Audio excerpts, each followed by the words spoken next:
Good evening, friends. We just returned today after a 10-day tour, a strong delegation to United States and South Korea. I'm happy to share with all of you and the people of Telangana that every single business and corporate leader we met in America and South Korea was very positive about Hyderabad and Telangana. You must have already heard about the news that we have got 31,500 crores investments and over 30,000 plus jobs so far. Many more deals will be signed in the next few months. We are creating an investor task force to follow up on all meetings and get many more jobs for our people. Telangana is the future state. It has 3 rings. Inner ring is a core urban Hyderabad. Telangana second ring is semi-urban, where we will build manufacturing hub. The regional ring road will help develop this area. It will be our answer to China plus one strategy for American and Korean companies.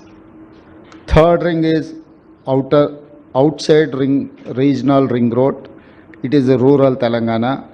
Here we will develop best villages in Asia with all modern facilities.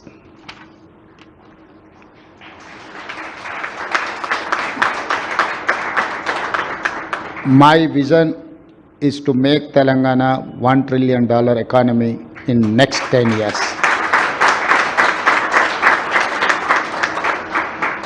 I met Cognizant team in the US.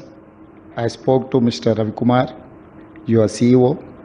I have assured 100% support to Cognizant for all growth plans. Now I am delighted to be here today. We all know Cognizant has a major presence in Hyderabad. You have about 60,000 plus employees. Your office is about 4.5 million square feet. I'm very happy Cognizant will hire about 4,000 freshers from engineering colleges every year for Hyderabad facilities. I also want to thank you for spending crores of rupees towards CSR for various good causes. This new facility will soon make Hyderabad the largest presence for Cognizant in India. I hope you will soon grow so big you will have 1 lakh employees in Hyderabad. I once again thank and congratulate Mr. Surya Gumadi, Mr. John Kim, Ms. Kathy and Gaurav Hazra and all employees of Cognizant for your success. Best wishes. Thank you.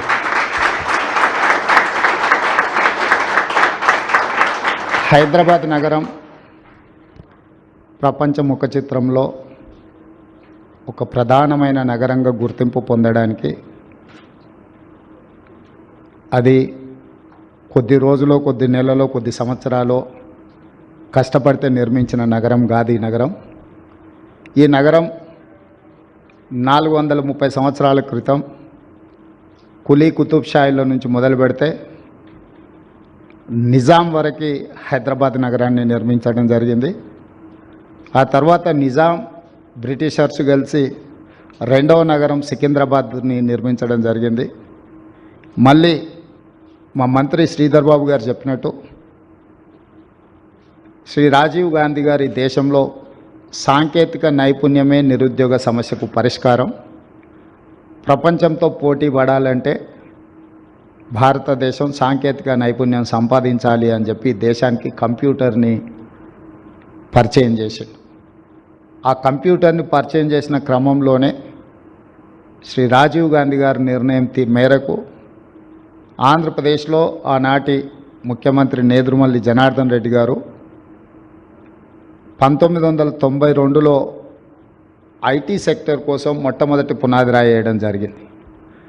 తర్వాత ఆ కార్యక్రమం ఆగిపోవడం, ఆ తర్వాత నారా చంద్రబాబు నాయుడు గారు ఉమ్మడి రాష్ట్రానికి ముఖ్యమంత్రిగా బాధ్యతలు చేపట్టడం, వారు ఖచ్చితంగా ఆంధ్రప్రదేశ్ యొక్క నిరుద్యోగ సమస్య, రాష్ట్రం యొక్క ఆదాయం పెంచుకోవాలి అనంటే వ్యవసాయం ఒకటే సరిపోదు, సాంకేతిక నైపుణ్య రంగంలో రాణించాలి అని చెప్పి హైటెక్ సిటీని నిర్మించడం జరిగింది. హైటెక్ సిటీ నిర్మాణంతో హైదరాబాద్ నగరంలో పెట్టుబడులు రావడం, నారా చంద్రబాబు నాయుడు గారు, డాక్టర్ వైఎస్ రాజశేఖర రెడ్డి గారు 3వ నగరంగా సైబరాబాద్ నగరాన్ని నిర్మించారు. ఈరోజు హైదరాబాద్ని 3 నగరాలుగా చూడొచ్చు. హైదరాబాద్ నగరం, సికింద్రాబాద్ నగరం, సైబరాబాద్ నగరం, ఔటర్ రింగ్ రోడ్, అంతర్జాతీయ ఎయిర్పోర్ట్, ఐటీ కంపెనీలు, ఫార్మా రంగము, ఇట్లా ప్రతి రంగంలో హైదరాబాద్ రాణించడం వల్ల ఈరోజు ప్రపంచ స్థాయిలో మన తెలంగాణ రాష్ట్రానికి, హైదరాబాద్ నగరానికి ఒక గొప్ప గుర్తింపు వచ్చింది. హైదరాబాద్ ఏ విధంగా అయితే అభివృద్ధి చెందిందో కాగ్నిజెంట్ కూడా సూర్య గుమ్మడి గారు చెప్పినట్టు 2002లో ఒక చిన్న సంస్థగా ఇక్కడ పని మొదలుపెట్టి ఈరోజు తెలంగాణ రాష్ట్రంలో అత్యధికంగా ఉద్యోగ అవకాశాలు కల్పిస్తున్న 2వ సంస్థగా కాగ్నిజెంట్ రాణించింది. భారతదేశంలో టాటాలతో పోటీ పడగలిగిన శక్తి సామర్థ్యం, తెలంగాణ రాష్ట్రంలో టాటాలతో పోటీపడి నిరుద్యోగ సమస్యకు పరిష్కారం చూపిస్తున్న సంస్థ కాగ్నిజెంట్ సంస్థ. ఈరోజు లక్షలాది మంది తెలంగాణలో చదువుకుంటున్న ఇంజనీరింగ్, నాన్ ఇంజనీరింగ్ స్టూడెంట్స్కి ఉద్యోగ ఉపాధి అవకాశాలు వస్తున్నాయి అని అంటే కంటిన్యూస్గా కులీ కుతుబ్ షాయి నుంచి మొదలు పెడితే నారా చంద్రబాబు నాయుడు గారు వరకు ఎక్కడ కూడా హైదరాబాద్ నగర అభివృద్ధి విషయంలో సిద్ధాంతపరంగా, రాజకీయ పరంగా విభేదాలు, భిన్న అభిప్రాయాలు ఉన్న హైదరాబాద్ నగర అభివృద్ధిలో ఎప్పుడు కూడా అది ప్రభావం చూపించలేదు. అందుకే ఈరోజు హైదరాబాద్ నగరం ఒక గొప్ప నగరంగా రాణించింది.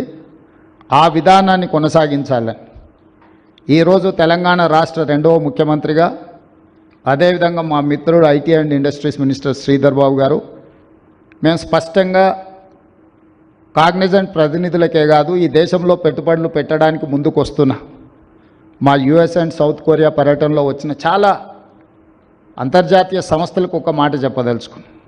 ఈ 430 సంవత్సరాలలో రాజకీయపరమైన, పరిపాలనపరమైన భిన్న అభిప్రాయాలు ఉన్న హైదరాబాద్ నగర అభివృద్ధిలో భేదాభిప్రాయాలు లేకపోవడం వల్లనే హైదరాబాద్ నగరం ప్రపంచంతో పోటీ పడుతుంది.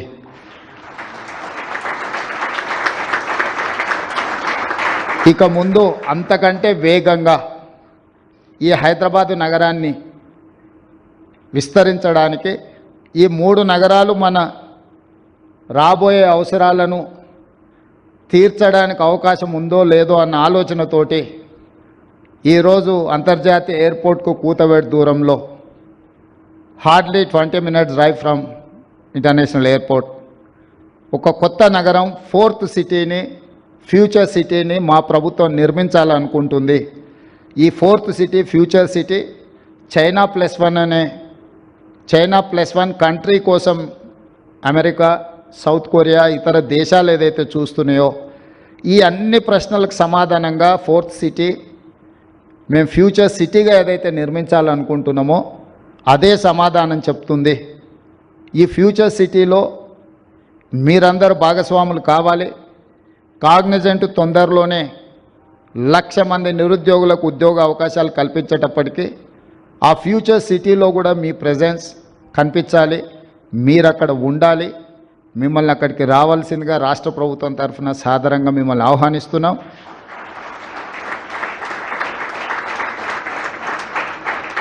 ఈ నగరం అభివృద్ధికి, అంతర్జాతీయ స్థాయిలో అభివృద్ధి చేయడానికి ఈరోజు ఈ రాష్ట్రం, ఈ దేశం ఎదుర్కొంటున్న నిరుద్యోగ సమస్యకు పరిష్కారం చూపించాలి అని అంటే మా పాలసీలో పారదర్శకత ఉండాలి.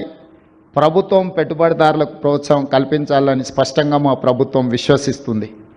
అందుకే ప్రభుత్వం మారిన విధానాలలో మార్పు లేదు. ఇంకా వేగంగా, ఇంకా పారదర్శకంగా, ఇంకా పట్టుదలతో మా ప్రభుత్వం ఈ తెలంగాణ రాష్ట్రాన్ని ముందుకు తీసుకెళ్లాలనుకుంటుంది. ఈ దేశానికి, ఈ రాష్ట్రానికి పెట్టుబడులను రప్పించి, చాలామంది మిత్రులు ఆంధ్రప్రదేశ్లో ప్రభుత్వం మారంగానే తెలంగాణకు ఆంధ్రప్రదేశ్కు పోటీ ఉంటుంది, తెలంగాణ నుంచి ఆంధ్రప్రదేశ్కు పెట్టుబడులు తరలిపోతాయేమో అని ఒక చర్చ. నేను ఒక మాట స్పష్టంగా చెప్పదలుచుకున్నాను. నా పోటీ ఆంధ్రప్రదేశ్, కర్ణాటక, తమిళనాడుతో కాదు, నా పోటీ ప్రపంచంతోనే. హైదరాబాద్ నగరం నా దగ్గర ఉంది. హైదరాబాద్ నగరం నా దగ్గర ఉంది. దేశంలోనే అత్యధికంగా ఉద్యోగ ఉపాధి అవకాశాలు కల్పించే కాగ్నిజెంట్ హైదరాబాద్ నగరం నా దగ్గర ఉంది. దేశంలోనే అత్యధికంగా ఉద్యోగ ఉపాధి అవకాశాలు కల్పించే కాగ్నిజెంట్ నా దగ్గర ఉంది. ఈ ప్రాంతం పక్క రాష్ట్రాలతో పోటీ పడే ఆలోచన నుంచి ప్రపంచంతో పోటీ పడడానికి ఎప్పుడో మా ఆలోచనను మేము విస్తరించుకున్నాము. ప్రపంచం అవసరాలు తీర్చడానికి ఈరోజు మేము 4th సిటీని ఒక ఫ్యూచర్ సిటీగా మేము డిజైన్ చేస్తున్నాము. కాబట్టి ఈరోజు మాకు పక్క రాష్ట్రాలతో ఎలాంటి పోటీ లేదు. పక్క రాష్ట్రాల దగ్గర, ఈ దేశంలో ఎవరి దగ్గర హైదరాబాద్ నగరం లేదు. పక్క రాష్ట్రాలు, పక్క ముఖ్యమంత్రుల దగ్గర ఔటర్ రింగ్ రోడ్, అంతర్జాతీయ ఎయిర్పోర్ట్ లేదు. అన్నిటికంటే ఇక్కడున్న ఎన్విరాన్మెంట్ ఈ దేశంలోనే ఎక్కడా లేదు. ఇక్కడున్నంత మంచి వాతావరణం, ఇక్కడున్నంత శాంతి భద్రతలు, ప్రశాంతంగా ఉండడం, ఇక్కడ ఎక్కడి నుంచైనా కనెక్ట్ కావడానికి అన్ని రకాల ఇన్ఫ్రాస్ట్రక్చర్ మన దగ్గర ఉన్నది. కాబట్టి ఈరోజు నేను మీ ద్వారా ఈ యుఎస్ అండ్ సౌత్ కొరియాలో మేము కలిసిన ప్రతినిధులనే కాదు, కలవాలనుకుంటున్న ప్రతినిధులకు కూడా నా సూచన ఒకటే: రండి, తెలంగాణ రాష్ట్రంలో పెట్టుబడులు పెట్టండి. మీ పెట్టుబడులకు భద్రత ఉంటుంది, మీ పెట్టుబడులకు లాభము ఉంటుంది. మీకు కావాల్సిన సాంకేతిక నైపుణ్యాన్ని అందించే యువశక్తి తెలంగాణ రాష్ట్రంలో ఉంది. తెలంగాణ రాష్ట్రాన్ని సాధించిన యువశక్తి తెలంగాణ నిర్మాణంలో ముందుకు వస్తారు. ఎవరు వచ్చినా ఈ రాష్ట్రంలో పెట్టుబడులు పెట్టే వాళ్లకు రక్షణ ఉంటుంది. తెలంగాణ రాష్ట్ర ముఖ్యమంత్రిగా నేను స్పష్టంగా పెట్టుబడిదారులకు నేను హామీ ఇస్తున్నా. ఎవరు ఎలాంటి భేషజాలకు లోను కావాల్సిన అవసరం లేదు, ఎవరు ఆందోళన చెందాల్సిన అవసరం లేదు. అక్రాస్ ద టేబుల్ మీకేం పర్మిషన్స్ కావాలన్నా, మీకు ఎలాంటి వసతులు కావాలన్నా తెలంగాణ రాష్ట్ర ప్రభుత్వం అందిస్తుందని తెలియజేస్తూ మీ అందరి దగ్గర సెలవు తీసుకుంటున్నాను. ధన్యవాదాలు.